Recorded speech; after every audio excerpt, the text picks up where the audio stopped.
Boston, Boston, Boston. What will happen on SmackDown just 2 days after WrestleMania? Plus, Mass's own John Cena will make a special appearance in Boston. Also, The Game, Triple H and Chris Jericho will be there live. And Sheamus, Randy Orton, and Ryback collide with The Shield in a 6-man tag team match. It's SmackDown, live in Boston, April 9th. Tickets available now. WWE, the best value in entertainment.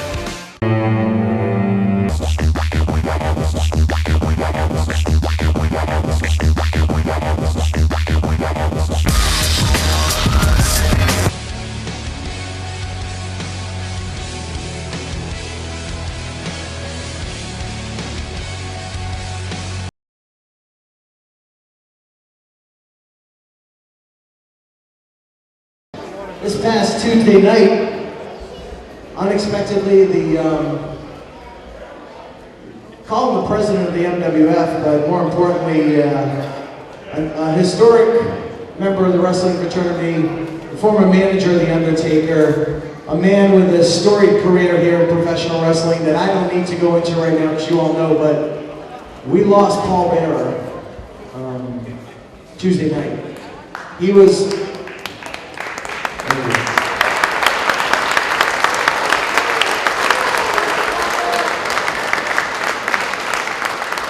For those of you fortunate enough, like me, to be here every time we come to Melrose, you know Paul Bearer was here each and every time, and he loved interacting with you fans, and here to pay tribute to the late Paul Bearer. I want to call to the President, Chief Operating Officer of the Millennium Wrestling Federation. Please welcome Mr. Dan Mirade, ladies and gentlemen.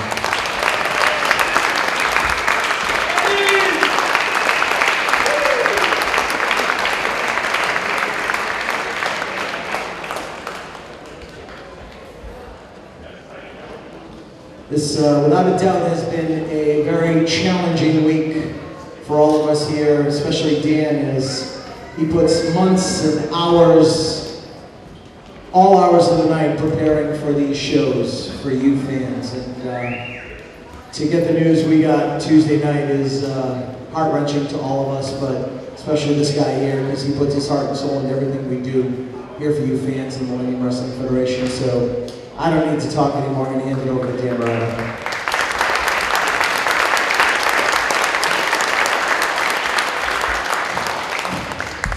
Do this to make him proud, right in the middle, so he doesn't call me Gimpy. Tuesday night, returning home from MWF Studios, first thing that popped up on our Twitter account was the fact that Paul Bearer, William Moody, had passed away. I was paralyzed. I tried to type. I tried to think, I couldn't even think. I first met the man in 1994 in the locker room at the Boston Garden when I was in the 10th grade. He came to work here for the Millennium Wrestling Federation in 2003. I was a 22-year-old kid with one of the gentlemen in the white sweatshirts, Femme Fidels. And then I recall this event. We were at the hotel trying to bring him in, and I said, "You're going to look up March 9th? He said, "I'm good to go." I said, "Are you sure?" I said, "I'm good to go, Mirada." And as usual, gave each other a hug and said, "Love you, pal." So that's my final memory of seeing him in person outside of various phone calls. He was a man that loved this business. He did so much for this business. He gave back to this business because he loved each and every one of you. The longtime MWF fans, you may have recognized me by face, some of you even by name. The fans that he didn't know personally, he still felt like you were an extension of his. And that's what made him such a special, unique individual. You know, there have been times things happen in wrestling, we've disagreed, certainly where he had a role above me and liked to play that card now and then. A lot of times it was in good fun, other times that was Percy being Percy, which was his former professional name, Percy Pringle, when he was down in World Class in Texas. It was one of the most difficult weeks of my life. Please don't take any offense to this, but I wish I was in Mobile, Alabama right now, not here in Melrose, but we gave thought to it for about 10 minutes, postponing or canceling this event, but he would have verbally chewed us out because Professional wrestling is about all you people. It's about the fans. Nobody does it perfect, but we try as hard as humanly possible to make it happen for you. And we hope, if nothing else, we've provided you with some great memories of beyond a great talent, an outstanding manager, brother, father, and I know it went most to him, husband, as his wife Diana passed away a couple of years ago. So tonight, we think back to a few hours ago when he was buried this afternoon, and instead of being somber, we celebrate the life of Paul Bearer.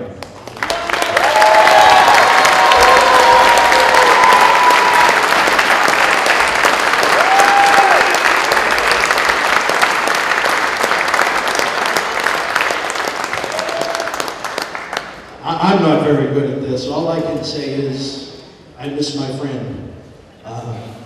No more emails, no more phone calls, but as much as I've had to interact with the man over the past 10 years, there's someone here that knows him, has ridden up and down the roads with him, had more fun with him than probably I even had. We're talking about the one and only X-Pac, ladies and gentlemen.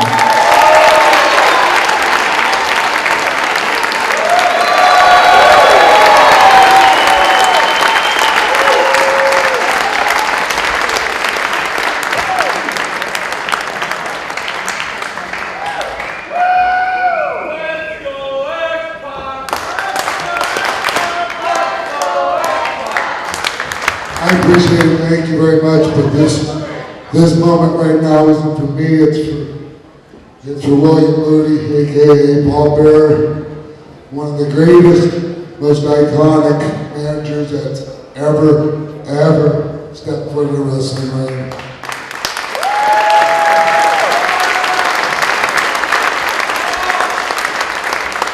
I told Dan before I came out here, I said, look, I don't want to have anything planned. I'm just going to go out there and wing it and talk about my friend. I met Percy in 1985. I was setting the ring. I was 11, 12 years old, setting the ring up before the championship wrestling. He had no incentive to be nice to me other than the fact that he was just that kind of guy. And he always had time for the younger guys. There's so many guys, I can't tell you how many guys in this industry that owe a debt of gratitude to the late great Paul Bearer. This is really hard.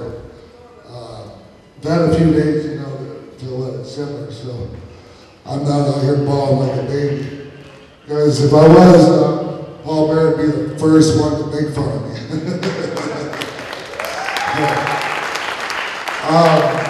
Listen, like Dan said, he done counseling, and when I got the text of when the funeral services were, and I saw that it conflicted with this date, I was like, it only took me 1 second to realize, like Dan said, that the show must go on, and he would have kicked my ass if I would have canceled and went to his funeral. So that's why I'm here, because you guys are the most important people there are.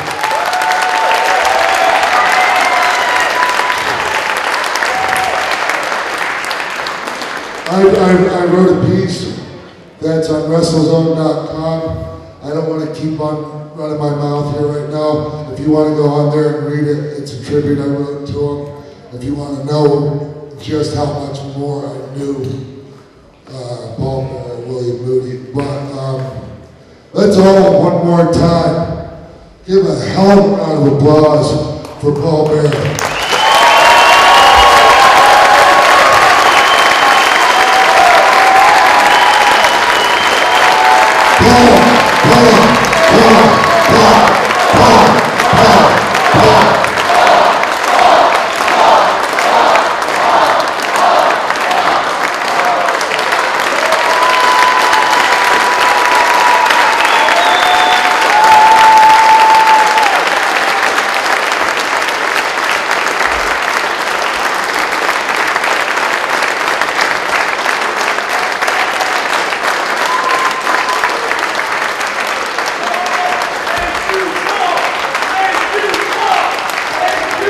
told him to chew me out for not looking at the hard game while I was talking too. All right, fans, we know when you come to Millennium Wrestling Federation event, it is about the action and excitement, but we have one more thing we'd like to do before we continue with tonight's outstanding event. This man will challenge to become the first undisputed champion. We'd like to call out the entire Millennium Wrestling Federation locker room. We have a pre-recorded version. If you go to percypringle.com, that's Paul Bearer's official website. He has a prayer on there, and we wanted to share that with you fine folks.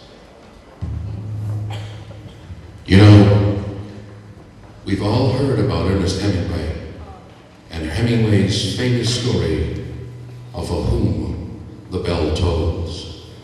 Today, the bell tolls for you, William Moody, Paul Bearer. As I went to your website, I couldn't help but notice a spot marked Percy's Prayer, a prayer that you said daily. And so it is, with great honor, I now pray Percy's Prayer. Lord, as I stumble through this life, help me to create more laughter than tears, dispense more happiness than gloom, spread more cheer than despair. Never let me grow so big that I will fail to see the wonder in the eyes of a child or the twinkle in the eyes of the aged. Never let me forget that my total effort is to cheer people, to make them happy, and make them forget, at least momentarily, all the unpleasant things in their lives.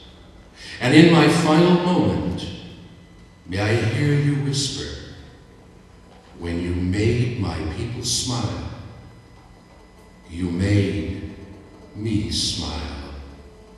Amen. Rest in peace, Percy Pringle. And now we'd like to have a 10-bell salute to the one and only William Moody, Paul Bearer.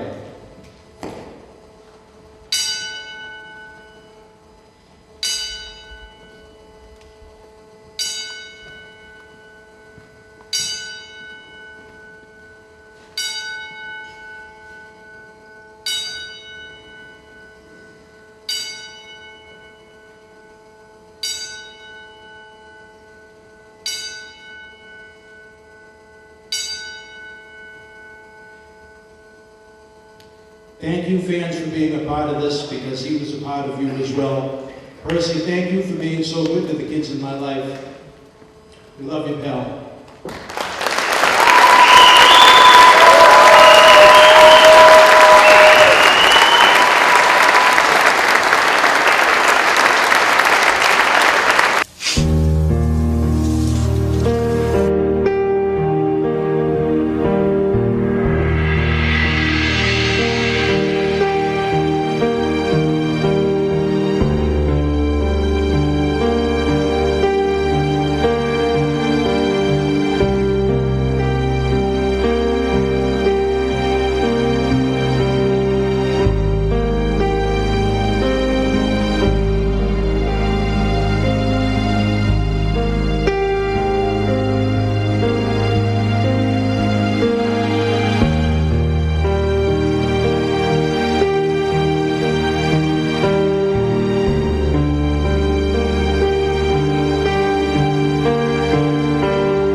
Wrestling fans, what a feature matchup we have this month on Cyberstarz. It is Matt Taven taking on Slyck Wagner Brown of the new look, ultra dangerous Uprising. What you saw moments ago was the tribute to Paul Bearer, myself and X-Pac put together along with all of the superstars of the MWF roster at Soul Survivor 9. We felt that was something all fans should see. But what a feature matchup we have here when it comes to an MWF original against a relative newcomer to the MWF. Taven has seen success here in the MWF since his first encounter, but he's yet to come away with a big victory. A win tonight over Slyck Wagner Brown would certainly go a long way. And if you notice, in Slyck's corner is Julian Starr, an athlete that has been talked about a great deal in recent times throughout New England wrestling due to the severity of the injury to his back that kept him out of competition at Soul Survivor 9. But John Cena Sr.'s Uprising fans, if you weren't in Melrose for the big one on March the 9th, you missed a hell of a night of professional wrestling, in-ring action, memories that you will never forget. The new Uprising is now led by that sleazebag John Cena Sr., Slyck Wagner Brown, $1 million investment Tommaso Ciampa are joined by the returning Antonio Thomas along with the Millennium Wrestling Federation Tag Team Champions Rick Fuller and the Executioner, Brian Malonis. And Julian Starr can be added to that group as well once he's ready to return to the ring. That is a dangerous six-person faction, and when you throw in Cena and his unlimited financial resources, it could make things even more of a challenge for us here in the MWF. But as I stated to the MWF Board of Directors, I don't want wrestlers, I want warriors. I want men that can get in there and fight. That is my question to everyone on this roster that is not in the Uprising. Can you fight? Regardless of your size, how big is your heart? How big are your cojones, so to speak? I want to destroy this Uprising before it gains traction. As we have a big 2013 coming up, MWF Night of Champions live in Fairmont, North Carolina. Saturday, May the 4th, we see the MWF debut of Shannon Moore, former WCW, WWE, TNA superstar. Look at that boot to the midsection from Slyck, side headlock applied. Look at that, Taven with the takedown, rolls over into a side headlock on the mat. Good wrestling from Taven right there. He's going to need that and then some to come away with the victory over the former two-time MWF Heavyweight Champion. Brown tries to get out of it. Taven still with the advantage right there, and again, takes him over with that side headlock. Slyck trying to position himself right there, tried to go for a pin, did not work. Taven's momentum carried him right over. He's no slouch. He continues to make a name for himself throughout the country. Each and every weekend, Matt Taven could be going big time before it's all said and done. Slyck sets him up into the ropes. Up and over goes Taven. Standing Hurricane Rana. Down goes Slyck.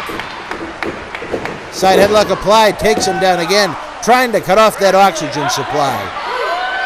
Slyck tries to pull on the hair. That could be grounds for disqualification. Slyck certainly has the strength and the weight advantage here. If Taven can cut off the oxygen supply, slow him down, weaken him, it certainly puts him in a better advantage for the victory.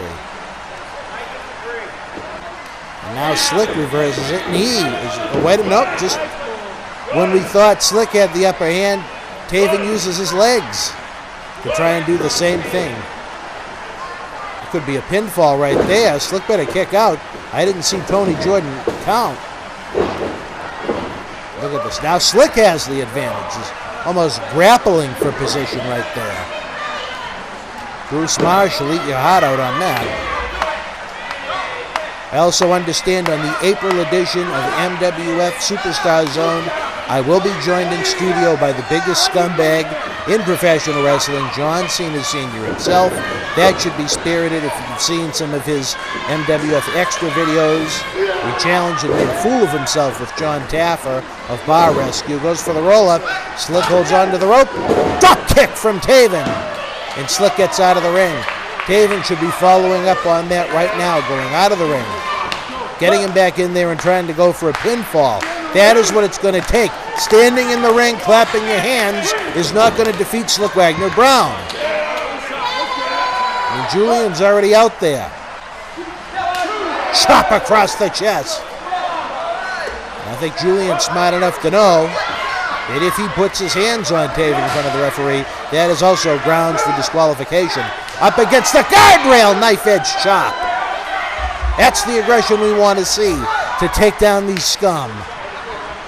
The global elite of the Millennium Wrestling Federation. Taven taking too much time showboating, shoots himself into the ring. Goes for the pinfall, hooks the leg. Slyck out at 2. Taven sets him up again off the ropes. He goes, ducks. Slyck yanks him by the hair and throws him over. That's the veteran edge that Slyck Wagner Brown has in most encounters here in the MWF. MWF original. Suplex, and he's certainly making him think about it, fans. You can count to 10 as it continues. Just drops him on the top rope. If that doesn't knock the wind out of him, I don't know what will. Running knee lift. Knocks him to the floor. Just when you think you have the advantage with Slyck, he always comes up with a way to get the momentum back on his side. And look at Julian Starr. He's just waiting for Slyck to distract Tony Jordan enough so we can lay the boots in. What are we going to see right here? Look at that, a right hand to the head. Slyck headed to the floor.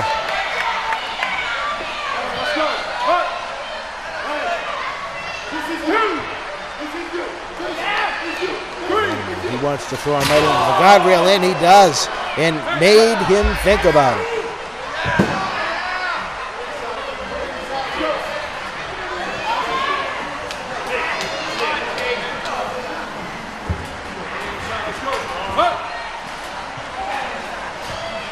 Wagner walking around the ring with Taven. I don't know how that helps the cause, but... Oh! Ouch! That's enough to make the skin on his chest bleed. And they need to be mindful of the referee's count right here. This could reach 10 awfully quick. Tony Jordan seems to be generous at this point. Wait a minute. Taven blocks it. Face full of steel. While Julian Starr looks on, and he's basically useless at this point with the referee looking right at him. He doesn't have a manager's license. Sets it up. Reversal. Taven tossed into the barricade. Look at Slyck Wagner Brown pointing to that noggin. The ever so cocky Julian Starr at ringside. And look at Slyck, he's doing push-ups in the ring. Please. Slyck had a chance to become the first MWF undisputed champion at Soul Survivor 9. It did not work out so good for him. The victory went to Carlito. But while Carlito may have won the battle, John Cena Sr.'s Uprising may have won the war. Drop kick to the face. Slyck taking a sweet time going for a pinfall too. No, Taven kicks out. Stupid, stupid, stupid. Slyck should know better than that.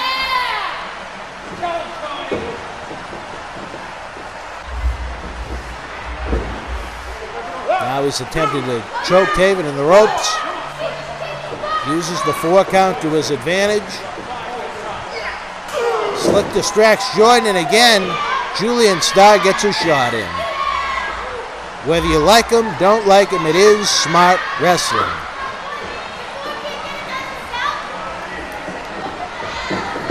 Face full of turnbuckle for Matt Taven. Slyck continues to try and wear him down. Boot to the midsection. Snap mare. And now he tries to cut off the oxygen supply to Taven. And right there, if you notice, he wrapped his right leg around Taven's left arm. Smart wrestling right there. It makes it more difficult for him to try and get out of that position right now. Slyck is a graduate of Killer Kowalski's original school of professional wrestling. That's the type of hold you learn from a true professional that's been around the world like Killer Kowalski, not some hack. Slyck wrenches away. I mean, Tony Jordan should be checking to see if that is a choke. Taven continues to roll from side to side. He's got something left in the gas tank. The question is just how much before he goes nighty-night.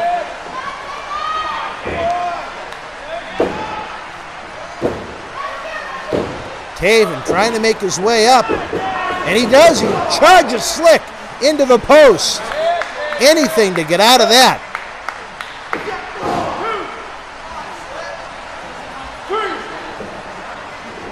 Taven sets him up. Reversal from Slyck. Taven, no! Slyck almost goes into the post. Enziguri! Down goes Brown.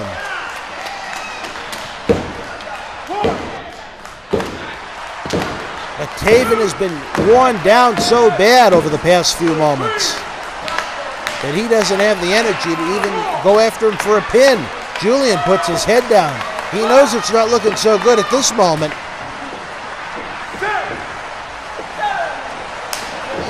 Off the ropes he goes, ducks. Clothesline from Taven. Down goes Slyck. Kick from Taven. Down he goes. Spin kick.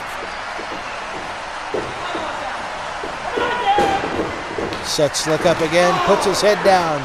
Kick to the chest. Brown off the ropes. Wait a minute. Off the middle rope. Kick to the back of the head. Could this be enough to put away the former champion? 1, 2, make it 3. No. Slyck gets the left arm up just in the nick of time. And again, he can clap and try and get the fans behind him, but he needs to stay aggressive. Now Julian's up on the rope. The apron, I should say. Tony Jordan should try and get him down. Looks like he's trying to go for a moonsault. Slyck hits the top rope. That's not happening.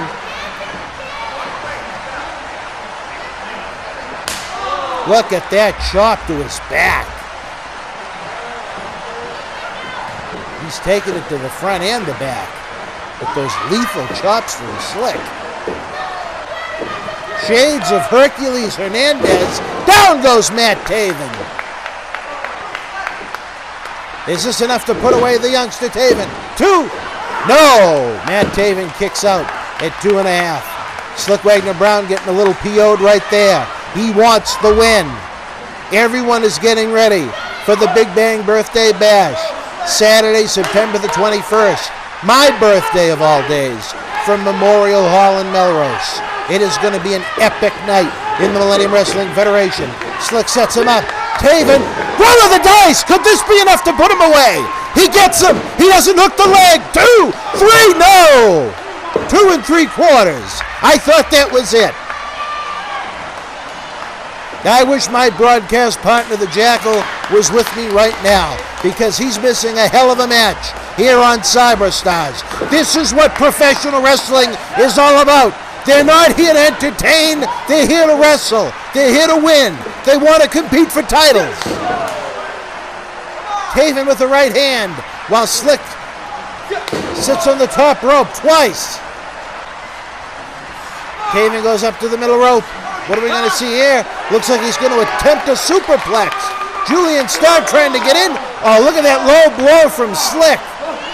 Shoves him face first to the mat. Now Slyck is headed up. No, he's on the middle rope. What are we going to see here? Leg drop from the middle rope. Unbelievable. Could this be it? Hooks the leg. 2, Make it 3. What a win.